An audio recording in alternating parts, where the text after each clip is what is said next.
Direto dos estúdios da Três Lados. Rapaz, o pessoal ficou acostumado com aquele meu visual de blazer. Mas eu gosto de estar assim, porra. O convidado já tá rindo aqui. Tá bonito, tá bonito, tá bonito. Tá legal, tá legal? Tá legal, tá legal. Depois eu vou mostrar o convidado, ainda não. Então é o seguinte, de segunda a sexta, né? Vamos colocar assim. Eu tô colocando pré-candidatos a deputado federal, a distrital, para vocês conhecerem, que não é para constranger ninguém, não é para sacanear ninguém. E o incrível que isso tem dado uma repercussão, por quê? Qual é o principal aqui? É você pegar e fazer os cortes.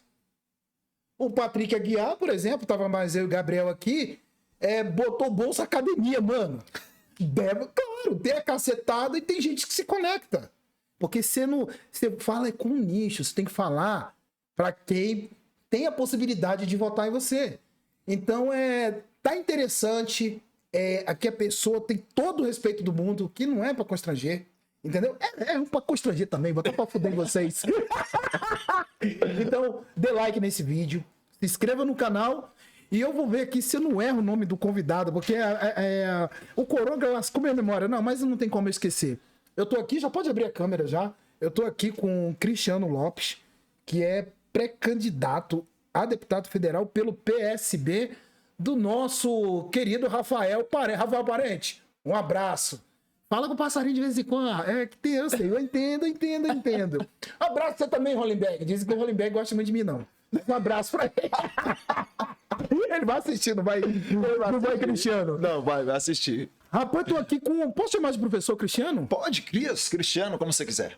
Como é que chama muito? É professor Cristiano? Cara, a galera me chama de Cris. Eu não tenho Chama de quê? Cris, prof. Cris? Cris. É mesmo, professor? Mas aqui todo mundo ama o Cris. Todo mundo ama o Cris. Nem todo mundo odeia o Cris. Nem todo mundo odeia o Cris. Rapaz, isso é pré-candidato a federal? Cara, pré-candidato a deputado federal. A gente vem com alguns projetos bacanas e eu acho que é um momento da gente se apresentar e apresentar as propostas, né? E vamos ver se agora dá certo. Esse seu ataque é de onde? Cara, eu sou cearense, eu nasci no Ceará, mas minha vida toda foi rodando pelo país todo, né? Porque eu nasci no Ceará, mas saí de casa muito cedo, com 16 anos. Cara, nós nem falamos. Sabe que eu fui monge? Você foi monge o quê? Monge beneditino, cara. Monge beneditino de onde? Monge, daquela coisa da igreja católica, muito santo. Eu saí muito cedo de casa, né? Com 16 anos. Mas depois que eu saí do mosteiro, passei um bom tempo no mosteiro. Vocês vão cuidar para não esbarrar no fio do microfone. A pressão de desastre. A pressão de desastre. Né? Dois. Às vezes quando eu caio aqui, derrubo coisa aqui, chuta a iluminação. Coitado do Gabriel. Dois no estúdio. Mas eu sou cearense. Minha graduação foi no Ceará, né? Eu sou formado em Direito, sou advogado, formado em Direito, mas depois que eu me formei, eu fui morar em Recife. Mas peraí, rapidinho, vamos na cronologia. Vamos lá. Você nasceu onde no Ceará? Nasci em Bela Cruz, no interior do Ceará, pertinho de Jericoacoara. Bela Cruz. Você é de família humilde? Muito humilde, sou filho de 2 agricultores analfabetos. Nasci na roça, morei na roça. Cara, quando eu conto essa história, muita gente já pensa que não é tão verdadeiro, mas eu nasci numa casa de taipa. Não sei nem se você sabe o que é uma casa de taipa. Sei, pô, sou velho, eu sei. Casinha de barro, né? Morava na roça. Quando minha mãe sentiu as dores do parto, foi o primeiro, foi parto natural. Eu brinco porque lá em casa não tinha piso, era chão batido mesmo, né? Era chão batido. Eu nasci literalmente na lama, no barro. Ela me exagero, no barro. No barro, pô. Porque era chão batido mesmo. E sou filho de 2 agricultores. Meu pai e minha mãe não sabiam sequer escrever o nome, era no dedão mesmo. Mas deixa eu te fazer uma pergunta. Como é que saiu lá do Ceará, aquela cidade pobre, e veio pra Brasília? Rapaz, Seus pais ou por você? Não, eu vim só, eu saí só, né?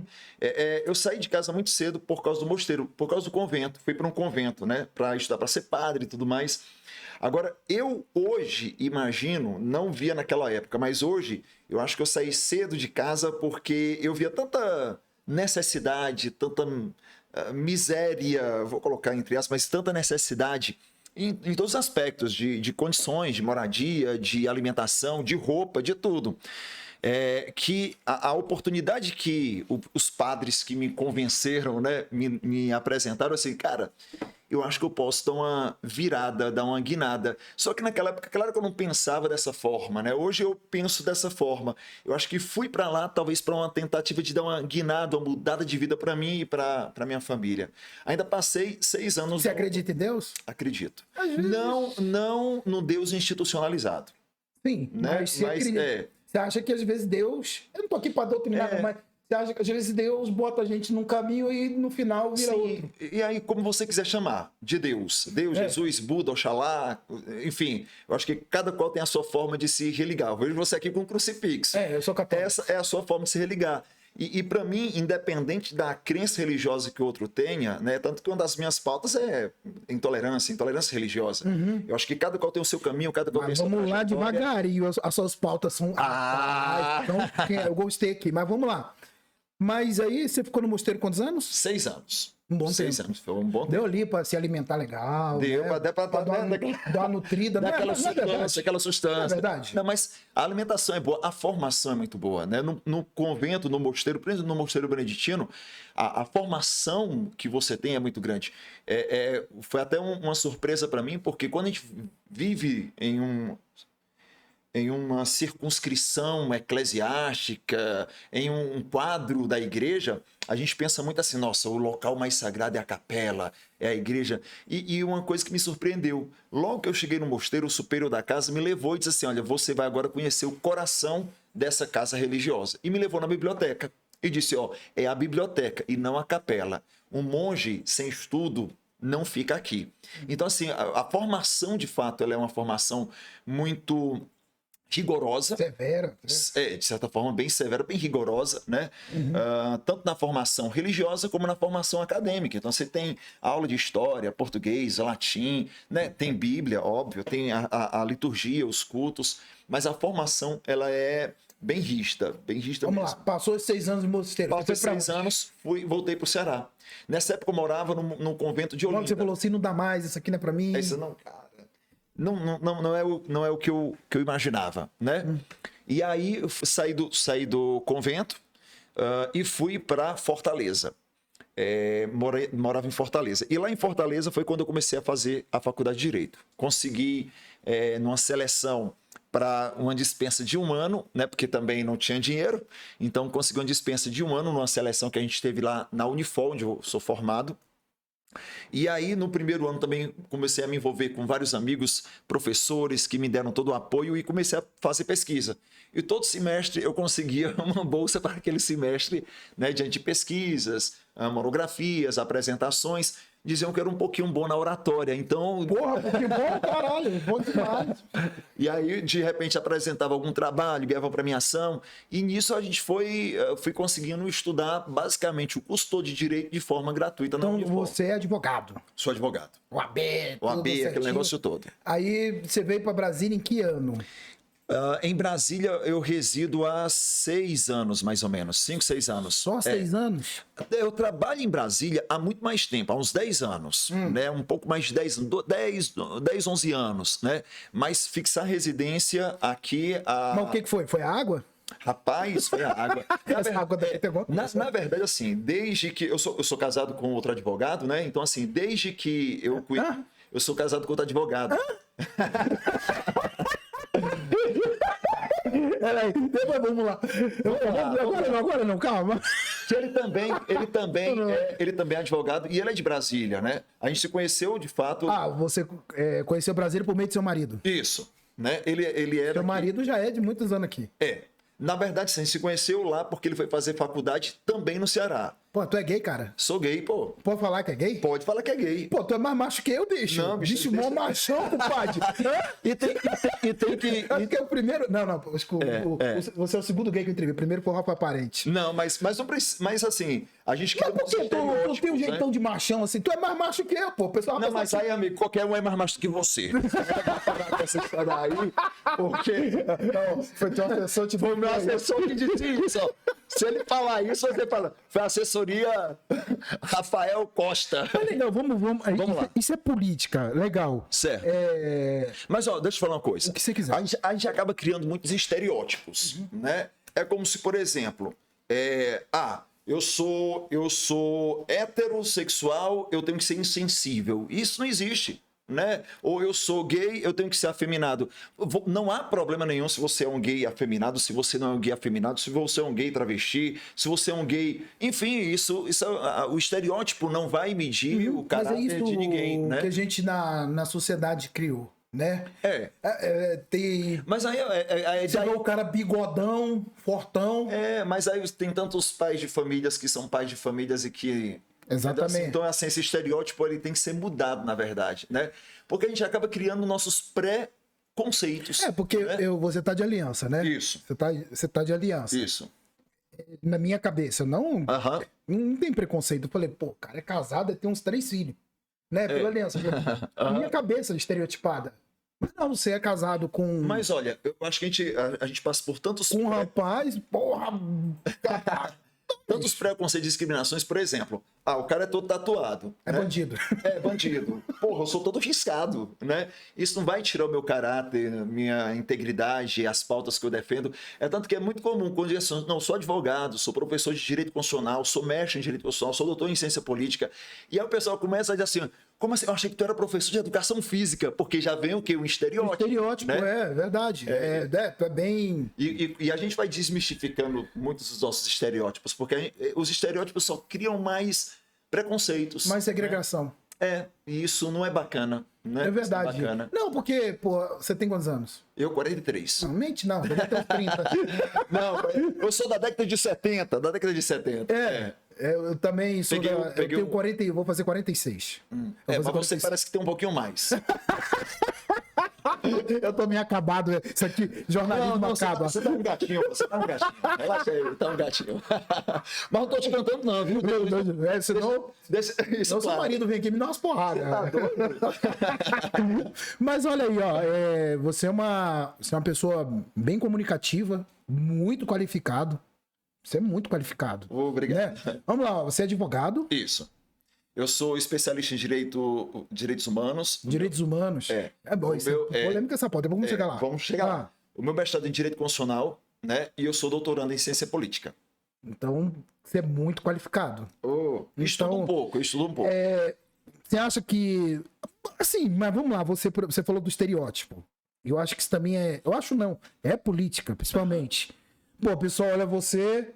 Não, os caras aí, né? Se olhar só por esse cara aí ninguém, não. Esse cara é um policialzão. Você tem gente policial também. Eu dou aula para as polícias, né? Eu dou aula para a PF. De policial, mesmo com os dois brincando aqui.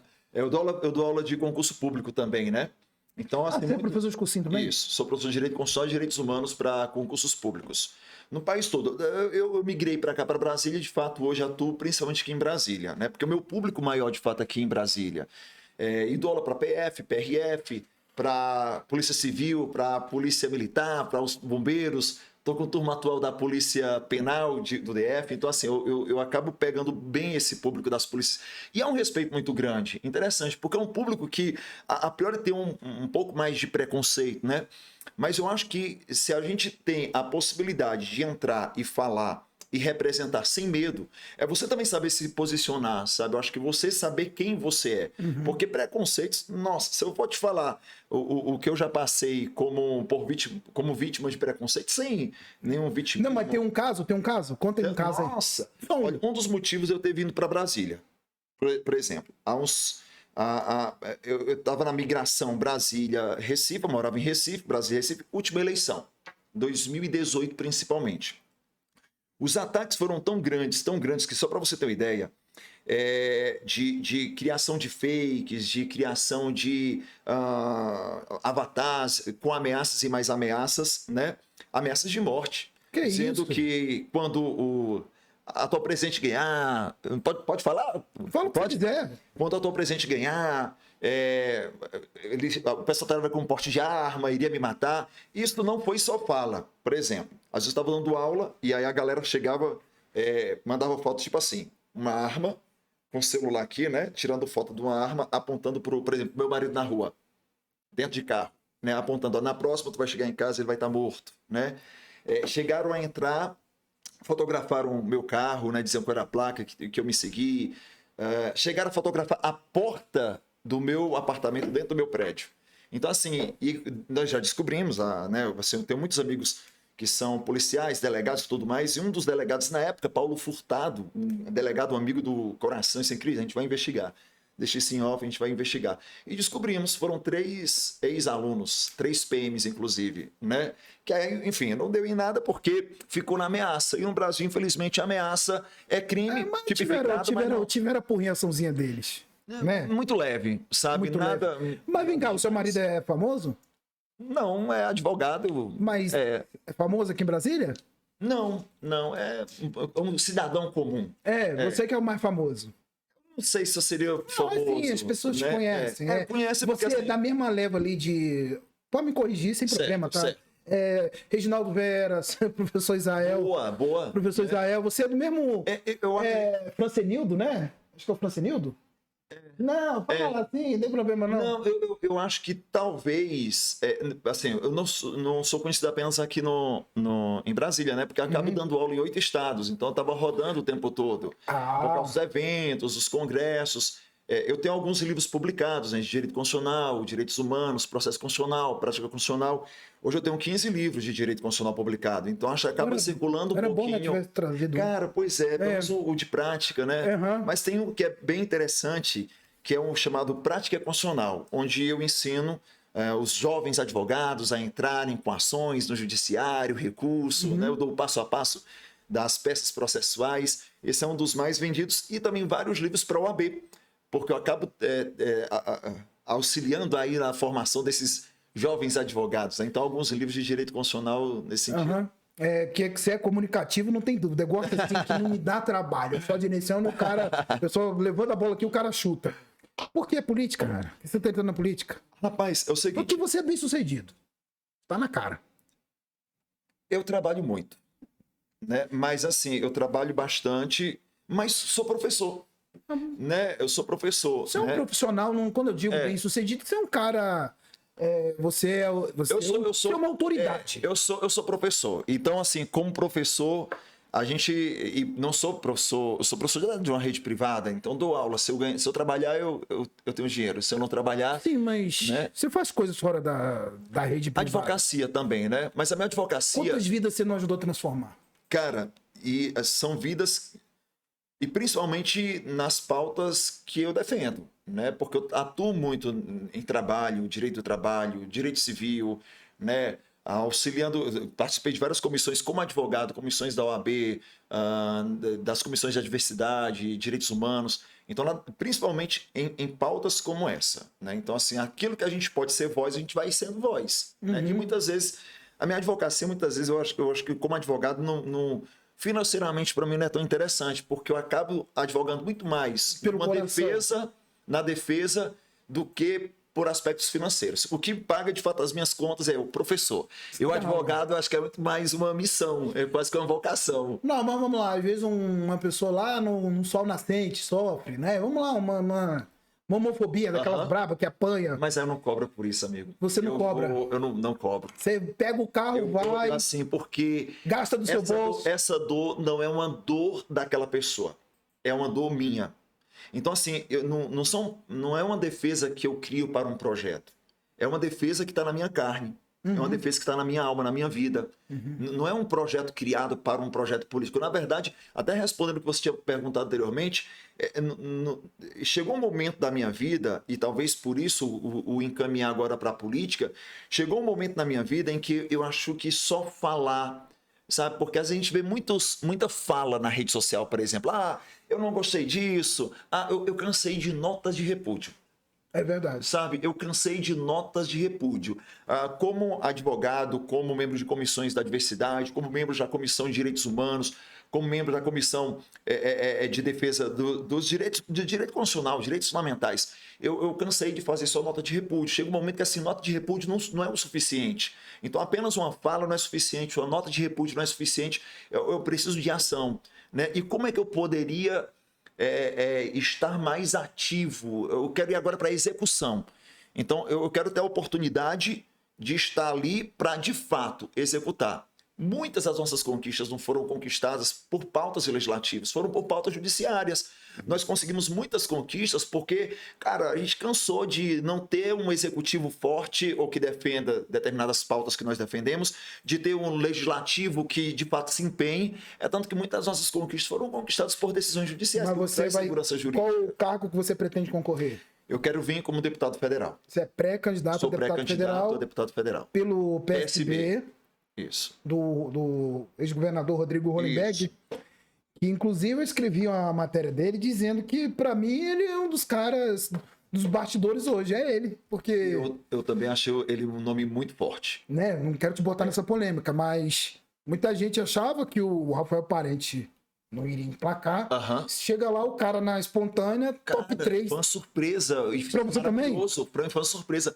Porque no mesmo período, por exemplo, na eleição anterior, o Ibanez, inclusive, estava com um quantitativo menor do que hoje ele, né, no percentual. Então, ele começou, inclusive, nessa pesquisa, muito bem, né, acima do percentual de 2018. No caso do Ibanez, que inclusive ninguém acreditava no Ibanez por causa do percentual, né, ali apresentado, e hoje, né, você vê o Rafael Parente despontando aí esse... Não, porque ele hoje, o Rafael Parente é o cara da esquerda, né? Queira ou não. Isso é verdade. Não. Isso é verdade. Mesmo que torça o nariz, é o cara da esquerda. E tô falando assim, ó, ele vai lançar a candidatura dele, e aí... Né? Lá no final apoia a gente. Não, agora é o contrário. Exatamente. Ao contrário. Isso ajuda vocês. Isso, com certeza. Vocês que são pré-candidatos a federais, o cara despontando ajuda a nominata de vocês. Com certeza. Claro que o desenho político ele vai se modificando a cada dia, né? Você trabalha com política, né? Sabe como é que funciona. Eu escrevo sua política há 11 anos. E aí você vê que, de fato, assim, de um dia para outro nós temos surpresas aí. De um dia para outro nós temos as peças do jogo se movimentando, né? Mas qualquer coisa, se não for, a gente conta isso aqui lá na hora. Mas você vê, o Arruda tá aí, pede recuperar os direitos políticos. Exato. Recuperou. Recuperou? Pronto. Recuperou. Não, pode falar. Foi anulada. Não. Como é que é? Não, ele é advogado. É o seguinte, o que acontece? O que acontece? Tá? O que acontece? O STF anulou o processo, então ele se torna a priori elegível. Isso por quê? Tá? Claro que precisa de uma confirmação do TSE, mas a priori, de acordo com o artigo 14 da nossa Constituição, isso torna elegível ele. Aliás, 14 e 15 da Constituição. Tá vendo? Eu vou usar essa parte que você tá falando, talvez eu bote. Depois vamos ver. Quer ver o exemplo? Quer ver o exemplo? Vou trazer... Você sabia que tá gravando, vai entrar ao vivo, tu não ficar interferindo aí, o brifador? Quer ver o exemplo? Memória hoje, vou trazer um exemplo bem interessante. Né? Pode falar de qualquer coisa mesmo? Ué, você que manda. E aí... Não? Então pronto. Vou falar. O que acontece? Eu vou tratar de um exemplo e assim, eu vou tratar desse exemplo de forma muito, muito constitucionalista. Tá? Como é que funciona um processo? Caso Lula. O caso Lula. Lula foi... todos os processos dele foi considerados nulos. Não foi anuláveis. Foram nulos de pleno direito.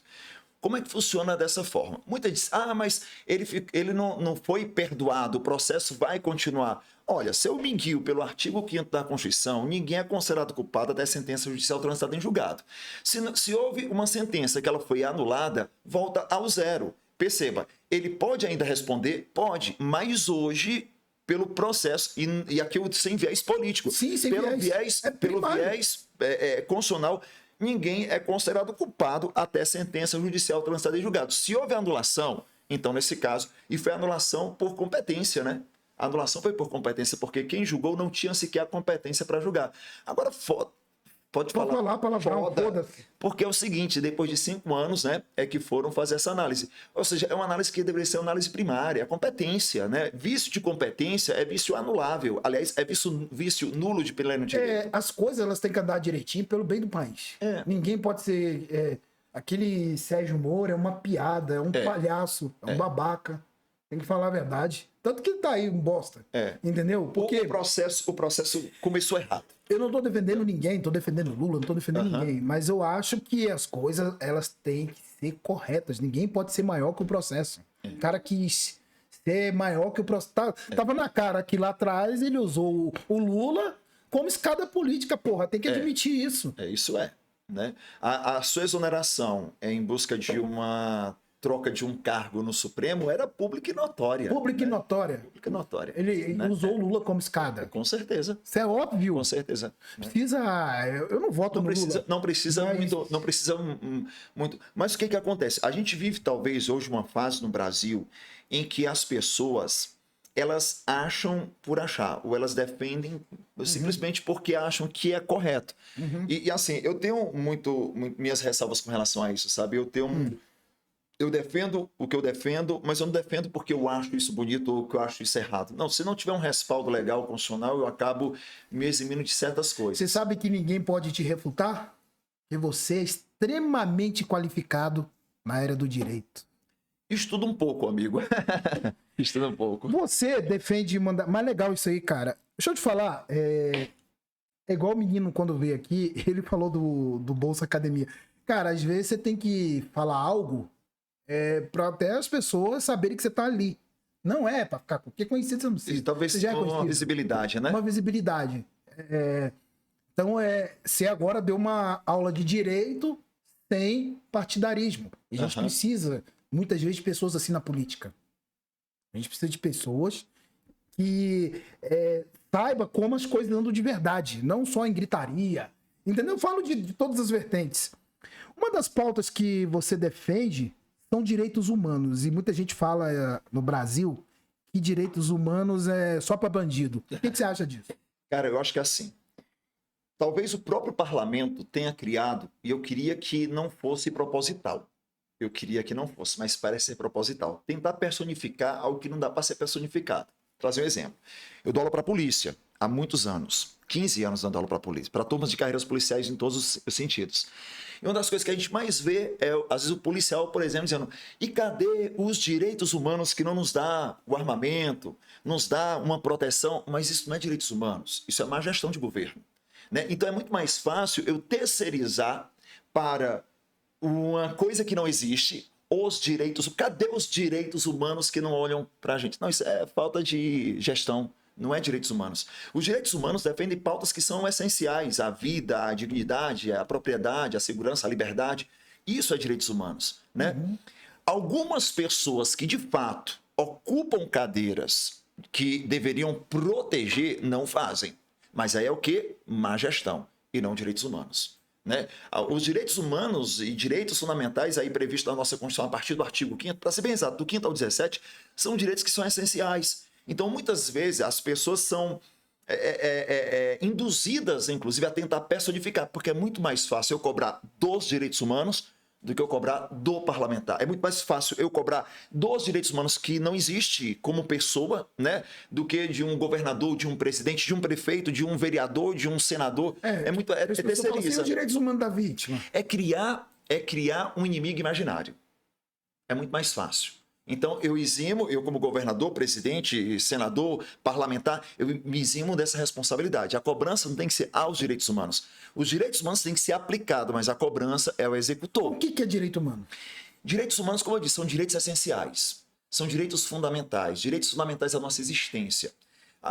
Eu vou falar de uma forma bem popular, né? Bem mais didática, porque o termo, inclusive, direitos humanos não seria o mais adequado. Porque existe até uma diferença entre direitos humanos e os direitos fundamentais. Os direitos humanos e os direitos fundamentais, na prática, são a mesma coisa, mas com nomenclatura diferente.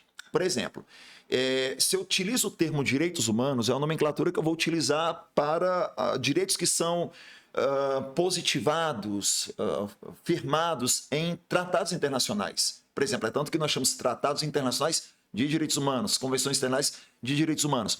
Direitos fundamentais podem ser os mesmos direitos, mas são aqueles que são encontrados no país. Na Constituição, nós não temos direitos humanos, nós temos direitos fundamentais. Então, na prática, essa primeira observação é: qual é a diferença entre direitos humanos e direitos fundamentais? É a nomenclatura, é onde eu uso. No âmbito internacional, direitos humanos. No âmbito nacional, direitos fundamentais. Na prática, pode ser a mesma coisa. Né? Pode ser a mesma coisa. Mas os direitos fundamentais, direitos humanos, são aqueles que são essenciais. Eu posso enumerar os 5 principais para você. Até porque isso é previsão do próprio artigo 5º da Constituição, né? A vida, a liberdade, a igualdade, a segurança e a propriedade. Eu acho que, resumindo tudo, os nossos direitos fundamentais são esses: vida, liberdade, igualdade, segurança e propriedade. Esses são os essenciais, os primordiais. Porque eu vejo uma coisa no Brasil. É claro que eu não sou ninguém a favor de bandido, lá eu sou a favor de bandido, mas desde o momento que o cara foi preso, seja lá o crime que ele cometeu, o cara foi preso, tem que ser jogado igual um entulho numa caçamba, né? Ele tem que se alimentar, ele tem que... Prendeu, né? Eu acho que ele não tem que levar porrada. Eu acho que o que acontece muito é... Nós não temos, e isso é a minha percepção, nós não temos políticas públicas bem efetivas. E nós não temos isso, sabe por quê? Porque, infelizmente, a política é linda, mas a politicagem, ela é iminente. E aí o que acontece? Acontece que as políticas públicas, elas não são feitas para uma década, elas não são feitas para... não, eu quero aparecer agora. Eu, como político, como governador, vou querer aparecer agora. Então, meu projeto é um projeto imediatista, né? Assistencialista e não de emancipação, que isso é péssimo, né? Porque um projeto assistencialista, ele é importante, porque a gente não tem como esperar. Não, daqui a 4 anos, 10 anos, nós vamos organizar uma casa. Nós precisamos de um projeto assistencialista, né? Mas, além do assistencialismo, como é que nós podemos fazer para emancipar? Então, é o que acontece nas penitenciárias, né? Nós não temos um projeto, de fato, que seja um projeto no qual o preso saia, mas saia emancipado. Ele saia, mas saia... eu não sei se o termo melhor do que entrou... É ressocializado. Ressocializado. Existe nosso ressocialização, né? Já vi muito preso ser ressocializado. Existe, né? Mas em pouquíssimas penitenciárias. Né? O próprio sistema, ele não abarca isso. Né? O próprio sistema não abarca. Mas como é que a gente pode trabalhar para apresentar projetos ou políticas públicas que sejam de fato mais efetivas? Isso é um debate que você quer travar como deputado federal. Eu quero, porque da mesma forma que a educação mudou a minha vida, mudou a vida dos meus irmãos, mudou a vida da minha família, eu acho que pode mudar sim. Eu sei que muita gente vai chegar e dizer assim, porra, isso é muita utopia, mas eu ainda prefiro acreditar nessa utopia de transformação de vida através da educação. Porra, não é, você não é utopia. Eu sou... você é o professor Cris. Mas sabe uma coisa? Mas você não é utopia. Você veio de família simples e tá aqui, ó. Isso não é utópico. Mas para muita gente isso é uma utopia. Para muita gente isso é sorte. E quando alguém diz assim, mas professor, o senhor teve sorte. Sorte é o caralho. Né? Sorte é o caralho. Porra, porque eu lhe digo uma coisa, olha o que a gente já ralou, né? Porque as pessoas, elas veem muito, sabe o que? O palco. Elas não veem os camarins, elas não veem os bastidores, né? Por exemplo, você para estar aqui, lindo, olha que maravilha, o estúdio é maravilhoso, né? Mas as pessoas não sabem o que foi batalhado para estar aqui. Então as pessoas... Tanto que Gabriel ralou nisso aqui. Exatamente. Não, mas é verdade, assim, muitas vezes parece que o brilho é que é a vida, e não é os bastidores, né? Você tem ideia, camarins são... Você começou lá você disse que nasceu no barro, não foi? Isso. Esse estúdio aqui começou tomando água com gás e fumando cigarro. É verdade, numa praça. Cara, a ideia massa. Começou tomando água com gás e fumando no paeiro. Não, ele fumando lá o eletrônico dele, meu paeiro. Que massa. É sério. Aí você falou que saiu do barro e hoje tá aqui, não é utopia, cacete. Eu acredito sim. E eu acredito porque eu sou prova viva de que a educação muda vidas. Quando eu comecei a trabalhar e comecei a dar aula e comecei a ter as minhas coisinhas, né? Uma das primeiras coisas que eu fiz, meus dois irmãos são mais novos, né? Eu tenho 43, a diferença de um e de outro é de 5 anos. E quando eu comecei a trabalhar, eu agora vocês dois também vão fazer faculdade. E vamos estudar. Hoje meus dois irmãos também são concursados, são professores, são concursados. Você voltou em Ceará? Eu moro no Ceará ainda. Moro no Ceará. Então, você mudou a sua vida... Dos seus irmãos e seus pais são vivos, perdão? Minha mãe é viva, meu pai infelizmente faleceu. Eu também... E talvez um dos sensos de justiça que eu tenha, que talvez seja até uma forma de das minhas lutas também, né? Talvez uma compensação por uma justiça da morte de meu pai que eu nunca vou ter, né? O que é o seu pai? Meu pai sempre viveu na roça, a vida toda na roça. E numa dessas, né, faz 3 anos mais ou menos, ele foi para a roça e quando ele saiu da roça, ele estava de bicicleta, né, saindo com lenha na parte de trás da roça, da bicicleta, ele foi atropelado. Meu Deus. E ele foi atropelado na pista onde não tem nenhum tipo de sinalização, nem câmera, nem nada. E ninguém sabe quem foi, o que foi, né? Eu estava saindo de Brasília para dar aula em Salvador nesse dia. Na hora, meu irmão ligou e disse: olha, vem para casa. E aí eu peguei um voo de imediato e fui para casa para juntar o resto. Caramba. Né? E assim, eu não consigo chorar, juro. Eu queria muito, desde a morte do pai, me vem aqui, sabe, aquele sentimento, mas eu não consigo chorar. Eu acho que porque é algo que eu não queria que acontecesse, mas é algo que eu acho que eu nunca vou conseguir. E tirar da roça, ele era impossível, né? Ah, mas ele tirar, não. Inclusive minha mãe dizia sempre assim para ele, né? Meu filho, você já tá muito velho, não fique mais na roça, não. E eu dizia, mãe, não tire a roça dele. Tirar a roça dele é tirar a vida dele. Não né? queria sair por dinheiro Nunca. É a mesma sensação que eu tenho. Se alguém... Eu posso, acho que, deixar qualquer coisa. Mas a sala de aula eu não posso deixar. Você não deixa, não? Não deixa. Você gosta? Eu gosto. É minha vida. Porque, para mim, repassar o conhecimento é compartilhar aquilo que eu aprendi. E eu acho que nós aprendemos muito mais quando nós repassamos, muito mais com a doação. Eu acho que vou até para aquela oração de São Francisco, é muito mais doação, sabe? É dando que a gente recebe. Eu acho que a gente é uma soma que não é uma soma humana. Parece que quanto mais você compartilha, mais você ganha. Né? Então, a sala de aula, para mim, é vida. Professor, tem uma coisa que tem me deixado indignado e eu tô começando a fazer isso no Instagram. Você vê, tem nada a ver. Você vê que aqui não tem muito negócio de briefing. Aqui realmente eu faço esse troço aqui meio... Eu mesmo, eu não tenho aqui nenhum personagem. Tem uma coisa que tem me deixado indignado na política. Que é... Pessoas ficam dando cesta básica e ficam expondo na rede social. Ainda mais em ano eleitoral. Porra. Dê sua cesta básica. Faça sua caridade. Mas, pelo amor de Deus, não expõe as pessoas. Eu posso dar uma situação? Às vezes, e isso é um pensamento meu, e vou lhe dizer o que acontece. Eu fui monge. Então, assim, a gente tem como um monge, como um frade, enfim, a gente tem um projeto muito social nesse aspecto, de ajudar e tudo mais. E durante muito tempo, eu fiquei com muito receio porque eu sempre fiz evento a minha vida toda.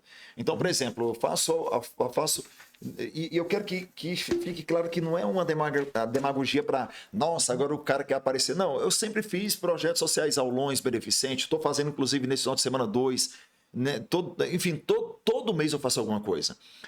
Quantas vezes, por exemplo, tu tem um quantitativo de aulas, por exemplo, para apresentar para os alunos? Sei lá, 10 aulas nesse curso. Eu sempre dou uma 11ª aula. E eu digo, eu não venho trabalhar de graça. Na 11ª, todos os alunos vão trazer, sei lá, 1 quilo de alimento, um arroz, um feijão, alguma coisa, porque a gente faz uma doação, né? O que acontece? Eu sempre tive muito receio de aparecer. E eu acho que é a forma como se faz, né? Porque, por exemplo, tem gente que vai falar, tem gente que vai se inspirar. Uma vez eu fazendo uma doação para algumas freirinhas, e as freirinhas, vamos tirar uma foto? Eu não quero tirar foto, porque eu não quero aparecer. Eu não quero aparecer como, olha, ele tá vindo aqui para ser o bonzão. Não, isso eu não gosto, eu particularmente não gosto. Ela, não, Cris, mas tem que postar isso em algum lugar, porque isso inspira. Eu não gosto dessa talvez apresentar um projeto prévio, cara, vamos fazer um aulão, quem puder doa e tudo mais. Mas eu utilizar disso, vou colocar uma criancinha agora aqui Não, mas eu tenho um receio, sabe? Eu acho que é muito mais uma aparição do que, de fato, um projeto social de fato. Eu agora, de manhã, olhei um Instagram que me deu um mau humor. Quem sabe, quem me conhece, sabe que eu não sou muito mal-humorado. Me deu um mau humor porque, cara, eu vi a criança lá toda sujinha lá e a pessoa E ela não é rica, não. Não é rica, não. Mora lá no Itapuã. Ela é candidata, eu vi que ela é candidata. Não é rica, não. Acho que ela tá arrecadando as cestas. E, porra, com os alimentos lá e, pô, pondo a criancinha. Eu fiquei muito puto. Eu acho que assim, não é só fazer uma doação, sabe? Eu acho que também tem que ver a dignidade do outro, né?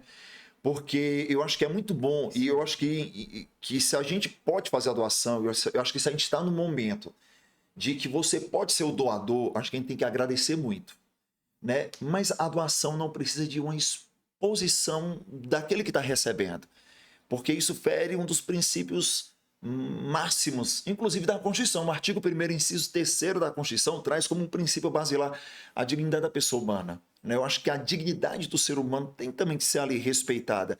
Se aproveitar dessa necessidade, se aproveitar dessa vulnerabilidade. Já estão fazendo a safadeza. Não tem jeito. Essa porcaria você não combate, praticamente não combate. Mas pelo amor de Deus, não bota no Instagram, não. Eu vou denunciar. Não. Eu vou denunciar. Eu denunciei denunciei não, avisei a um. Eu falei, ó, você pegou um menino lá, deficiente, deu um notebook e ficou patrocinando. Pelo amor de Deus. Não, é trabalho social, tira o escorpião do bolso. Toma vergonha na puta da tua cara. Toma vergonha na puta da tua cara. Aí fica lá na igreja. Eu não sei qual é o seu erro sempre. O que a mão direita faz, a esquerda não pode saber. Porra, quer ser... Pô, eu também, cara, quando eu posso, eu faço caridade. É igual tem... Desculpa, tá tomando até seu tempo. Aí tem muita gente que... Eu pergunto assim, você tem coragem de dar 100 reais pro mendigo no sinaleiro? Não tenho, não. Por quê? Ele vai tomar cachaça. Porra! Que caridade é essa, filha da puta? Deixa eu dizer uma coisa. Posso ser bem sincero? O que você quiser. Eu acho que às vezes nós temos um lado muito mais hipócrita. Eu acho que, infelizmente, a gente vive uma fase, e eu não generalizo, eu não gosto de generalizações, mas de muitas hipocrisias. Eu acho que a gente não vive um cristianismo que deveria ser vivido. Eu vou trazer um exemplo. Irmão, o cara tá ali, no maior estado de vulnerabilidade, sabe, no chão, na calçada, porque eu não tenho onde morar, não tenho o que comer. E... cara, me dê aí R$2. Eu dou R$2. R$2, não dá nada. O cara comprou um cigarro em vez de ter comprado uma comida. Talvez seja o prazer que ele precisa naquele momento. É a necessidade que ele está naquele momento. E não sou eu a julgar, sabe? A gente aprende muito nas igrejas, olha, o pobre é o Cristo, o necessitado é o Cristo. E eu saio na calçada da igreja, o pobre está lá, e quando ele me pede R$1, R$2, eu não sou. Ele não é mais o Cristo. Vejo isso muito na porta da minha igreja, tá? Então, assim, eu acho que assim, falta muito esse viés cristão mesmo, tá? E eu coloco cristão independente da crença, né? Eu acho que nenhum dogma vai pregar o desamor, ele vai pregar o amor, a caridade. Talvez as pessoas não entendam muito bem isso, e isso é ruim. Então, aí eu vejo muito isso, né? E você acabou de falar, direitos humanos. Direitos humanos. Dá porcaria da cesta e vai embora, suma. E aí, mais uma vez, o assistencialismo também não é suficiente, né? Eu acho que o que nós precisamos é de políticas públicas de emancipação, porque... por exemplo, só da cesta básica não é o suficiente. Ele é imediato, ele é importante. Cara, você mata a fome primeiro. Exatamente. Mas a gente precisa ter, por exemplo, parcerias entre o Estado e organizações, parceria entre Estado e associações que possam, por exemplo, implementar. Onde o Estado não chega, eu tenho ali um grupo, uma associação que dali pode te dar uma assistência imediata, porque a fome não espera, o frio não espera, né?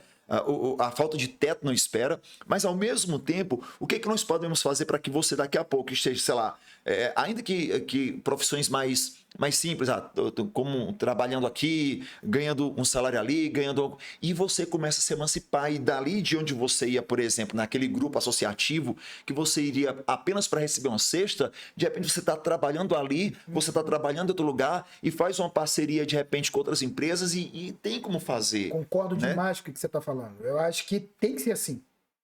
Tem que ser assim. E, pô, infelizmente, em época de campanha, que o bicho pega. Como é que tá aí, Gabriel? Pode falar aí. 40... Ixi, tem tempo ainda. Dá pra falar.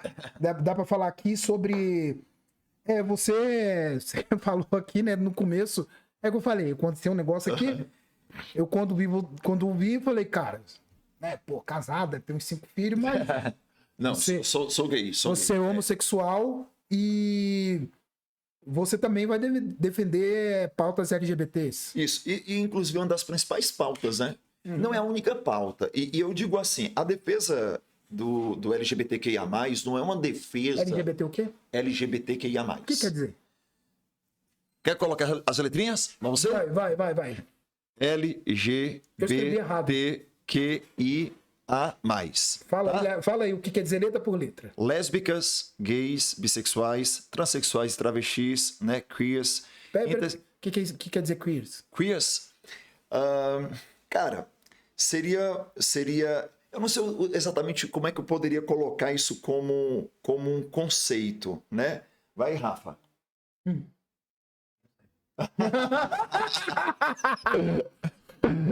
Intersexuais, assexuais. Intersexuais? Intersexuais. O que é isso? Cara, intersexuais são pessoas que não se identificam com um ou com outro sexo, né? São pessoas que não se identificam com o sexo, tá?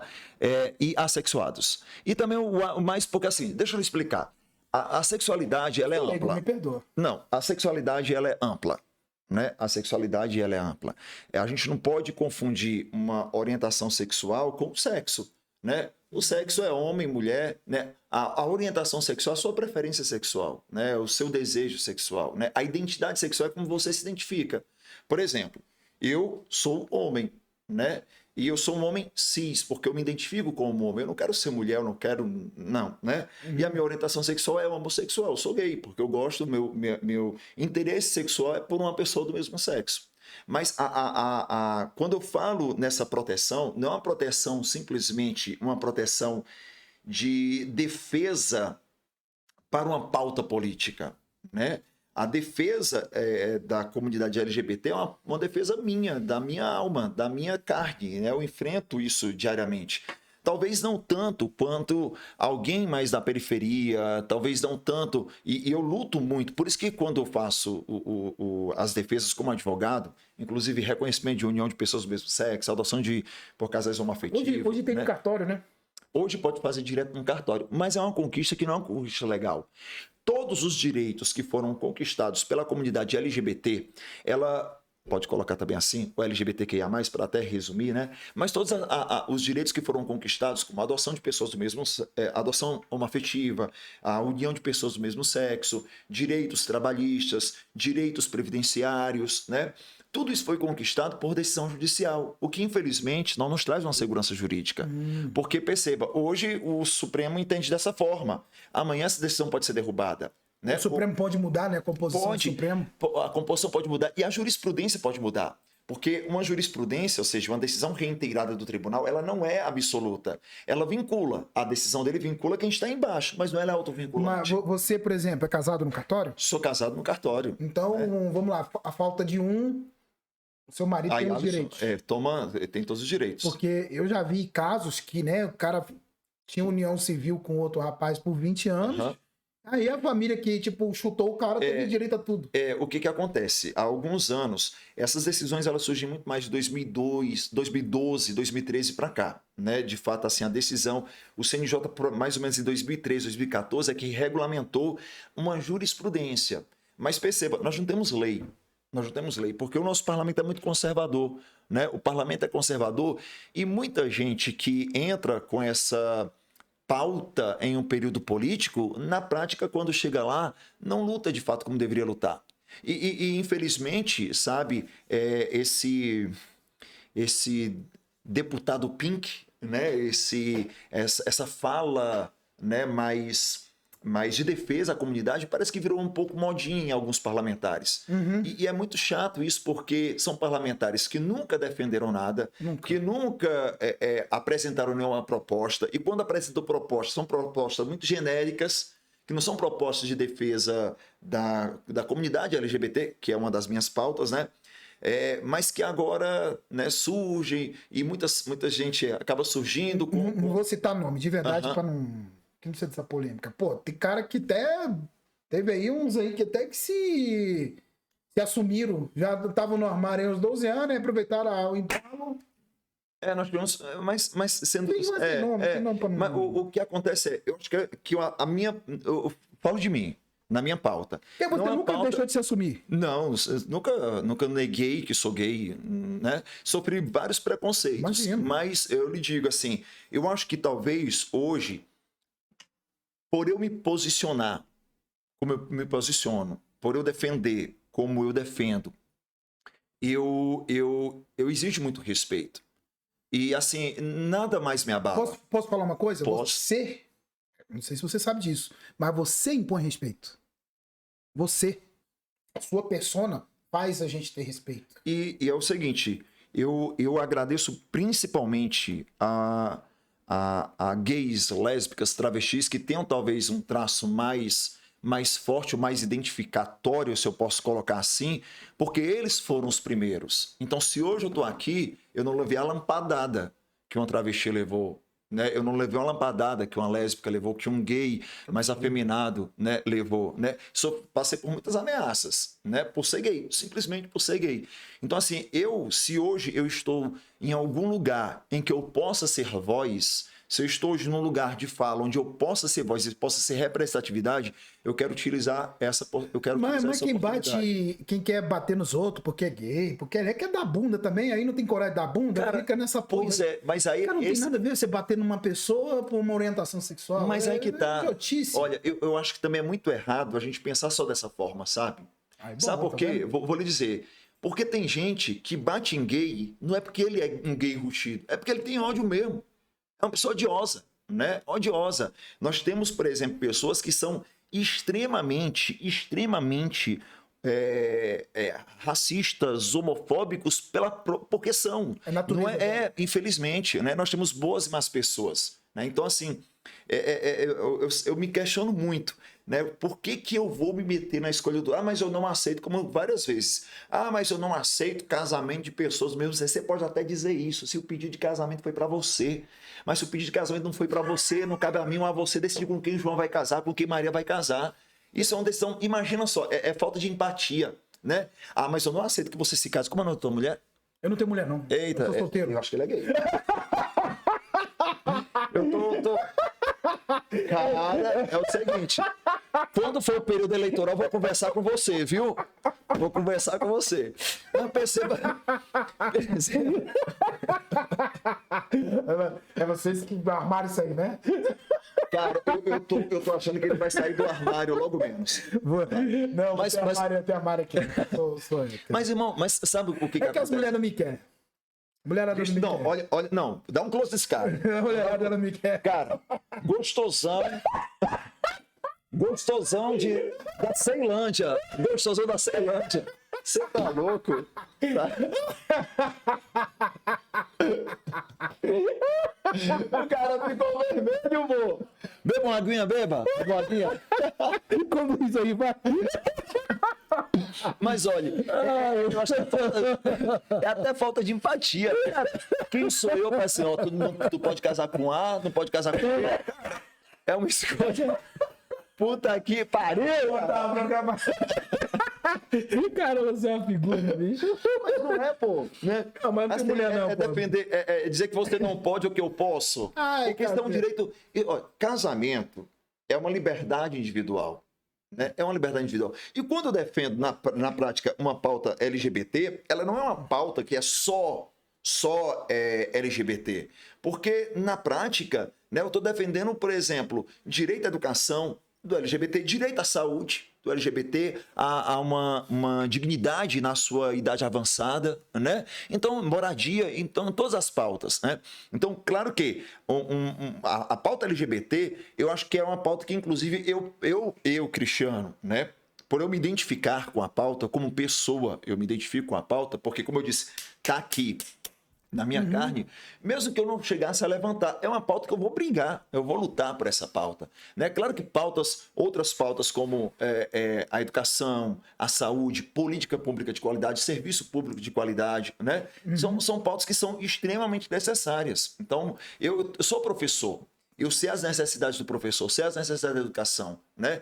Eu sei a necessidade que é de termos um serviço público de qualidade, porque não basta ter só serviço público, é um serviço público que seja efetivo, um serviço público que seja de qualidade, e políticas públicas sociais, isso é importantíssimo. Pô, né? Mas ó, você vê, né? Eu sou um cara que leio pessoas, a gente aprende, a entrevista ela dá essa coisa pra gente, mas você vê, né, cara, você é um cara extremamente qualificado, representa a causa, pra ver que você representa a causa, e eu vejo um erro. É o que eu falei pra você, eu escrevo sobre política há 11 anos. Eu vejo um erro nesse meio LGBT. Vou dar um jeito que não citar nome, porque é foda, depois eu tenho problema. Mas, às vezes eu vejo os gays votando em quem não vai defender a causa. Pô, a pessoa não é gay, ela não... Ela não viu aquilo, ela não sabe. Pô, você falou que um cara botou uma arma apontando dizendo que ia te matar. Puta que pariu, isso é um pesadelo. É um pesadelo. Mano, você não dorme. Você não dorme e não tem um dia sequer de paz. Você não, você não tem a certeza que vai sair de casa assim, olhando pros lados. O tempo todo. Você sai de casa e você não tem a certeza se você vai votar. O LGBT vai, vamos dizer assim, e não vota em pessoas que não são realmente da causa. Eu posso te falar uma coisa? Eu acho que falta, sabe o quê? E você também, como estuda política, eu acho que a nossa sociedade, ela precisa conhecer política. Ela precisa, porque eu acho que as pessoas, eu escuto muito isso. Hoje, a gente já teve uma reuniãozinha antes, e eu vejo, né? Eu vejo muita gente dizendo assim, eu odeio falar sobre política. Na verdade, o que ela quer dizer é, eu odeio politicagem. Eu odeio sacanagem, porque hoje o nosso povo, ele tá tão sem crença, sem acreditar nos políticos que tanto faz. É tanto que muita gente que eu pergunto, cara, tu sabe quem tu votou na eleição passada? Não. Eu vou trazer uma coisa que é desastrosa, para você ver o nível. Eu dou aula para turmas de carreiras policiais. Numa dessas, eu estava dando aula para uma turma da Polícia Militar. Um dos alunos tinha seus aproximadamente 28, 29 anos. E ele pediu, professor, tem como o senhor montar uma tabelinha de quem é do Legislativo e quem é do Executivo? Isso em Goiânia. Porque é o seguinte, professor, vereador, fica onde? Executivo, Legislativo ou Judiciário? Ele tinha 28 anos. Isso não é mais isso não é direito constitucional. Isso é vida. Porque desde os 16 anos ele vota em um vereador, mas ele não sabe o que faz o vereador, onde atua um vereador, se ele é do Legislativo ou do Executivo. Perceba que nós não conhecemos política. E a política, ela mede tudo. O preço da gasolina, o preço do arroz, né? o trabalho, o desemprego, o salário, tudo é política. Né? Já dizia Platão, somos seres políticos, né? Somos homens políticos. Então a política, ela move tudo. Então é muito bom para um político dizer assim, ouvir isso. Eu não quero falar de política, futebol, religião, ninguém discute. Não discute. A gente tem que discutir. Não, futebol, né? Não, tô falando de futebol. Do futebol eu não sou muito fã, não. Eu sou gay, pô. Não gosto de futebol. Não sou muito fã do futebol, não. Eu gosto de luta. Obrigado, cara. Olha, meu assessor, isso é preconceito. Não, eu acho que assim, sobre representação, né? Vou até puxar aqui porque o meu assim, porque eu gosto de futebol. Mas a representação, nenhum político chega lá em um passe de mágica. Ele chega lá porque alguém entendeu, de alguma forma, que aquele que ele votou o representa, de alguma forma, né? Ou um voto de representação, ou um voto de revolta, de protesto. Eu não sei se o termo seria esse. É porque, igual eu falei pra você, eu tenho 11 anos que, assim, eu não só escrevo sobre política, eu vou nas pessoas, então, eu vejo que quanto mais, como é que fala? Quanto mais dizem que a política é ruim, que a política não presta, mais desqualificada a política fica. Exatamente. Eu acho que nós temos que devemos eleger quem de fato nos representa. Mas mais que votar, dar um voto ou um voto de confiança, sabe? Eu acho que a gente precisa de uma renovação política. Parece assim, sabe? Toda a mesma coisa, né? Precisamos de renovação. Mas eu acho que mais que nunca a gente precisa de uma renovação. Mas a gente precisa mais... A gente fala muito de voto consciente. Eu acho que mais que uma reforma política, o que nós precisamos é de uma reforma da consciência política, de uma reforma da consciência humana. Nós não temos muita consciência daquilo que nós votamos, de quem nós votamos, porque nós votamos e esquecemos e nós não cobramos. E, cara, o seu voto, né, é muito importante. Mas você acabou de falar uma coisa fundamental do rapaz de 28 anos. Você perguntar para as pessoas, o que a Câmara Legislativa faz? Não sabem. O que a Câmara Federal faz? O que o governo faz? Aí o político, agora que é todo mundo candidato, aí chega lá, ó, vota em mim que eu vou trazer segurança, saúde e educação aqui para a cidade. Ele não pode. Mas cara, não é competência dele. Eu vou te falar uma coisa. Como, infelizmente, não convém ao Estado, ao governo, que as pessoas tenham essa consciência política, tenham conhecimento dos seus direitos.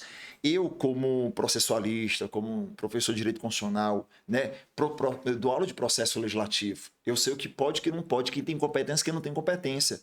Olha, nas campanhas de vereador, nas campanhas de deputado, o que eu mais vejo é parlamentar, candidato oferecendo aquilo que ele não pode oferecer.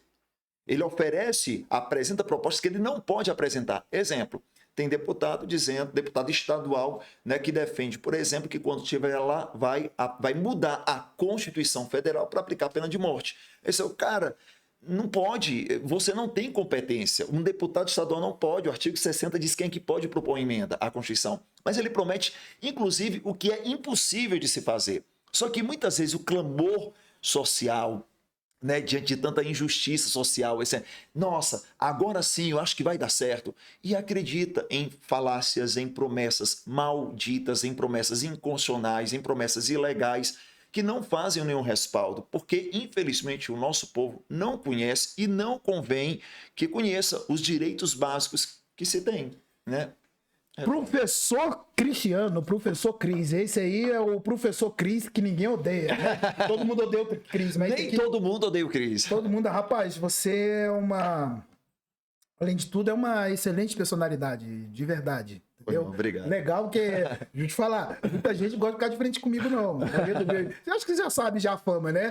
Não, muito pelo contrário. Me conhece, não, muito pelo contrário. Você não me conhecia, não? Não conhecia, cara. Não, meu trabalho. Conhecia, pô. Você é meu fã? Sou teu fã. Olha, rapaz, não fica dando de política aqui, não, rapaz. Não, mas sério, eu sempre sigo. E principalmente em vários debates, por exemplo, que eu já vi com o Rafael também, né?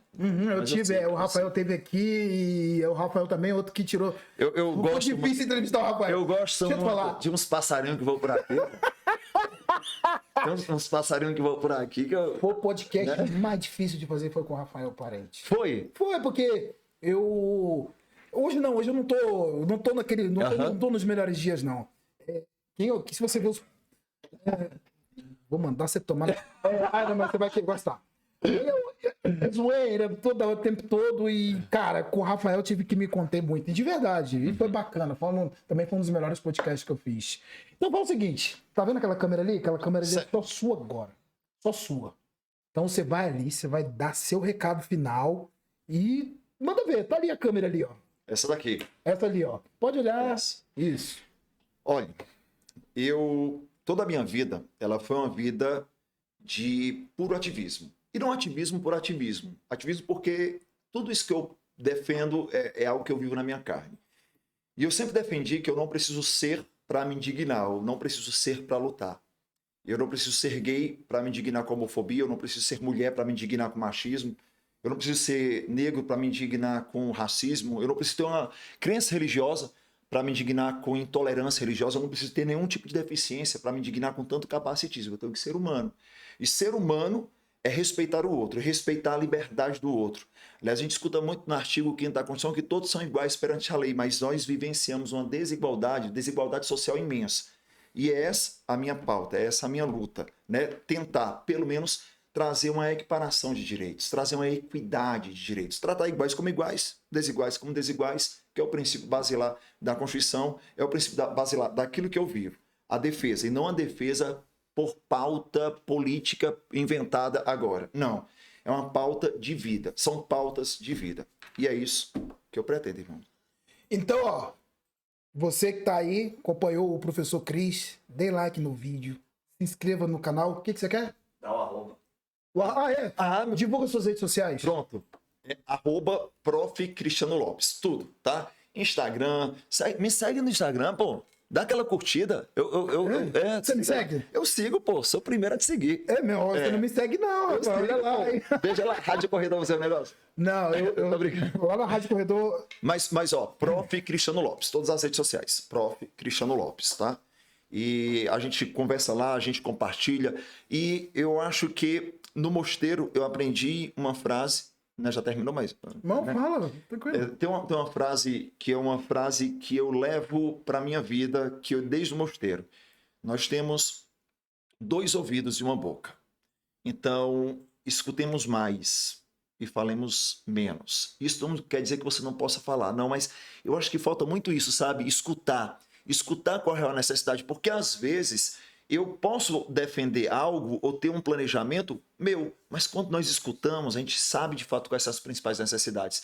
Eu acho que, havendo a oportunidade de eu estar lá, uma das minhas principais funções será ouvir a necessidade e transformar. Eu só falta derrubar esse microfone dessa porra. Já dei umas cacetadas aqui já, mas assim, eu acho que principalmente ouvir. E ouvindo, eu posso transformar essa voz em uma pauta que seja legal, lista, constitucional. Você está quase um jornalista. Meus amigos, muito obrigado pela audiência e até a próxima. Valeu, meu povo!